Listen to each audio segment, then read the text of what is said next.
Good morning. You're listening to Newstalk Breakfast with Shane Coleman and Ciara Kelly. It is Friday, the 24th of January, and still to come this morning on the show, Shane. The newly appointed Minister for Children, Norma Foley, will be joining us this morning to talk new government and, of course, the election yesterday of An Taoiseach Micheál Martin. But the only story in town really today is the weather. Storm Éowyn battering the country. I think it is fair to say we will be bringing you updates from around the country and updates on what is happening in terms of emergency responses as well. But for more on this, I'm joined now by Jerry Murphy, forecaster from Met Éowyn. Jerry, firstly, can I ask you, Storm Éowyn, is it behaving as expected? Is this what we would have thought we would have seen? Yes, very much so, Ciara. It had the potential to be a record-breaking storm, and it has broken records already. I can mention those specifically to you. At 4 a.m. at Nacehead in Galway, the highest mean wind speed ever in Ireland was recorded, and that was 135 kilometres per hour. And then at 5 a.m., the highest gust ever recorded in Ireland, 183 kilometres per hour, also at Nacehead, and that broke the record that was previously held by Foynes in Limerick in 1945. So, and then quite apart from that, the magnitude and the levels of the winds are very much in the red warning levels that were predicted over recent days. So the forecasts have been very consistent with this storm. Sometimes there's uncertainties in forecasts, which makes it tricky to say what the warnings will be, etc. But it is very clear for the last couple of days that this is going to be a major storm, and that's what it has turned out to be. Okay. Obviously, the whole island of Ireland is under a red warning in terms of weather. But the worst areas affected, do they remain the south and the west? Well, all areas are potentially badly affected in this instance. Currently, it's been really the western half of the country that has had the brunt of in all these type of storms, because of where they come from. It's always going to be the west that's going to get the hardest hit because of the strongest winds. But significantly in this storm, and that's one of the reasons why it's a national red, while other places won't get perhaps the same level of winds as the west does, they'll get much stronger winds and are getting much stronger winds than they would normally get in a storm. So in terms of what's going to happen over the next few hours, if you take a line from, we'd say, West Clare up to Dublin, the winds there are now strengthening further and will continue to strengthen further for the next couple of hours to the north of that line. And then in the late morning and then into the afternoon to the south of that line, Munster and South Leinster, we'll begin to see the winds decreasing at that stage. And basically people need to heed the red warnings because the timings of them are clear and good. And so we have many counties, all counties in a red warning. At this stage, the last of those red warnings continues in County Donegal until 2 p.m. this afternoon. Okay, but from late afternoon, you would expect to see a more normal weather forecast. People could go back about their business, Jerry? Well, what I would ask is for people to heed the warnings with regard to that. Nobody can do anything, nobody is meant to do anything in a red warning. Now, we've already issued a decrease warning for Munster and South Leinster, including Dublin, from midday. Those counties in the south were originally in an orange warning until 4 p.m. They are now in a yellow warning from midday, so they can go back to their normal activities at that stage. And the rest of the country stays in the orange until 4 p.m. But people must be aware that when you go back to normal activities, you're not going back to a normal situation because there will be trees down, perhaps structural damage, power lines down. So people need to take great care as they move back into normal activities later on today. Look, thank you very much for joining us. That is Jerry Murphy, their forecaster with Met Éowyn. And indeed, if you go onto Met Éowyn's website, you can see detailed analysis of the weather in your own local area. And do take heed of those warnings out there this morning. It is wild.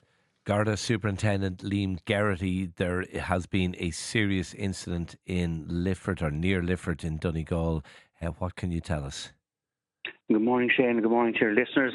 Yes, earlier this morning we did get a call and we are responding to a serious road traffic incident on the N14 just north of Lifford. We are dealing with extremely challenging conditions up there at the moment with our colleagues in the fire service, so we're not really in a position to give any more detail than that at the moment. But our understanding is it is a serious road traffic incident. What is the advice to people generally this morning, Superintendent? Well, advice, and again, just reiterating what Jerry was saying there from Meteorologist, look, the entire country at the moment is in a red warning, and the very simple message for a red warning is shelter in place. That means unless you absolutely need to be out for essential reasons, you should stay at home this morning and listen to the news and listen to the advice that's been given.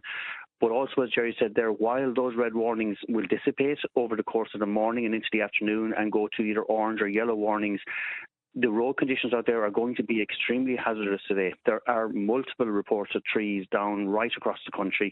That will also involve electricity wires down. And even if it's not trees, there are large branches and large pieces of debris right across the road network. So people really need to be careful if they are venturing back out on the road today, this afternoon and this evening. They need to expect the unexpected, really slow down and take their time when they're venturing back out on the roads so that everybody hopefully stay safe. Garda Superintendent Liam Geraghty, thank you for talking to Newstalk Breakfast this morning. We're joined now by Éowyn Toomey, Communications Manager with the Road Safety Authority. Even obviously the guidelines and the advice out there this morning is to stay off the roads until after the red warnings have passed in your area. But tell us the conditions of the roads as we know it currently around the country. Yeah, hi Ciara, how are you? There's a lot of trees, as Liam said, there's a lot of trees down, there's a lot of lines down, so there is multiple hazards that people need to be aware of. And given the extent of it, it will take time to restore and clear trees. So even when the red lapses, it's still going to be extremely hazardous. So just to obey signs for road closures. There's still quite strong gusts, even in the orange. So for road users to be very mindful of that as well, that we're not out of the woods. Once the red goes, there still are issues. You'll have, there'll be gusts that will affect the control of the vehicle with crosswinds, high-sided vehicles, motorcyclists.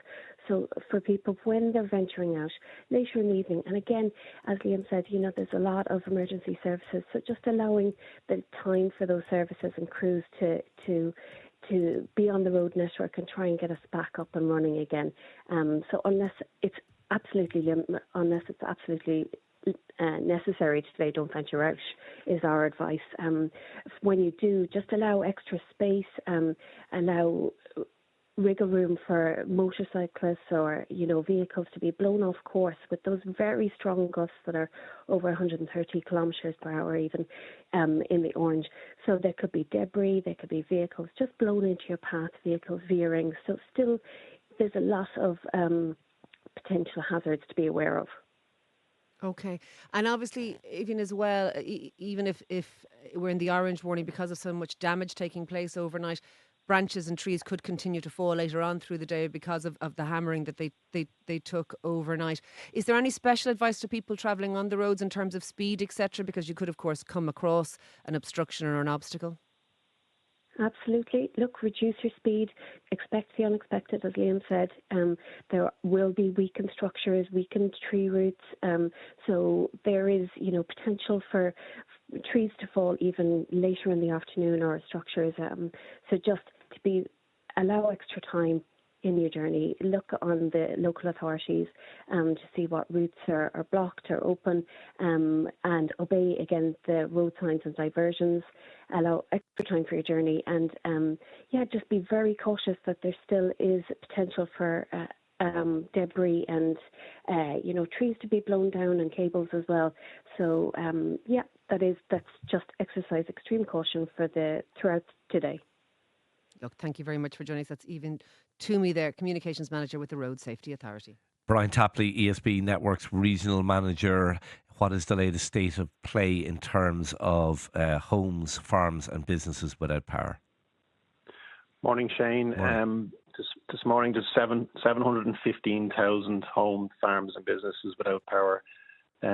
This is unprecedented, even at the moment, in terms of the numbers without power, and it's widespread and it's extensive damage across the network. We expect that figure will unfortunately increase over the course of the morning, as the red alert is still in place for the entire country. Is it too early for your men and women to be out there repairing power lines? Yeah, so at the moment we are taking all the calls that come in, and we are dealing with any extreme danger calls. So we will attend anything that's extremely dangerous and an emergency. We'll use our control center, distribution control center, to get power back remotely wherever we can. But the real task of kind of damage assessment will only take place after the red alert has cleared. So damage assessment in the afternoon.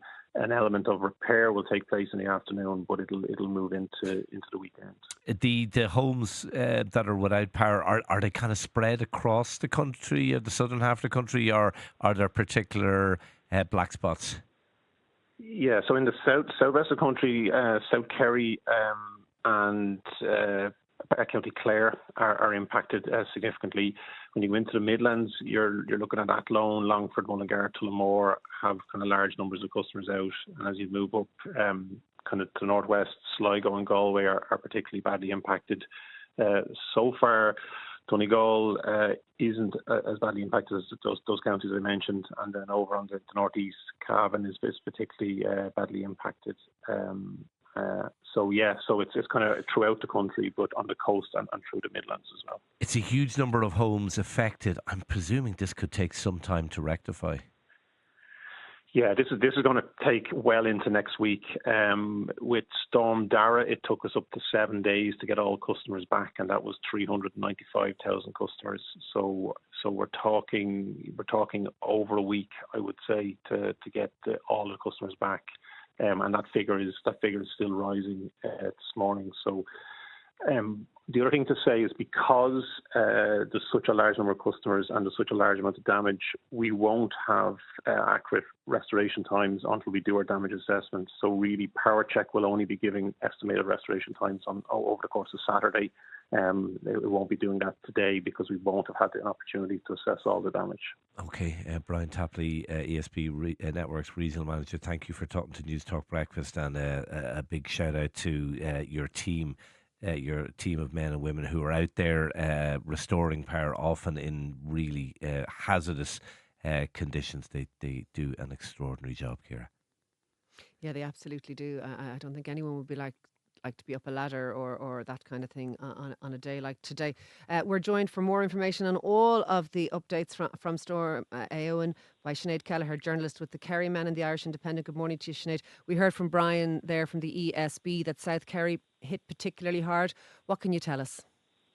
Yeah, Kerry seems to have quite a lot of homes without electricity. As we heard there, it is quite bad. And the number at the moment seems to be around 40,000 homes across the county without electricity, And many of these are in South Kerry, in Garda, the Canary area, and their Killarney town is completely without electricity. There's quite over 1,500 customers there without it.